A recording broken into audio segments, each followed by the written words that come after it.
Hello friends, today I will show you how you can download and install Instagram on your PC or laptop easily. If you find this video useful, please consider liking and subscribing. This tutorial works for both Windows and MacBook users. Without any delay, let's move to my laptop screen. First of all, open the Chrome application and then type Instagram in the search bar.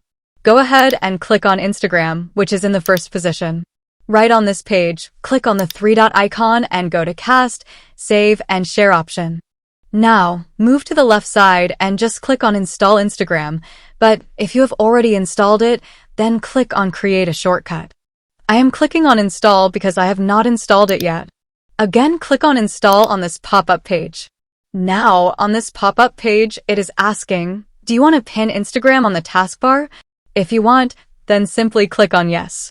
After this, go back to your desktop. As you can see, Instagram is successfully installed. Click on it to open and then log into your account and start enjoying Instagram on your PC or laptop. If you have any queries, then please let me know in the comment section. Thanks for watching and have a good day.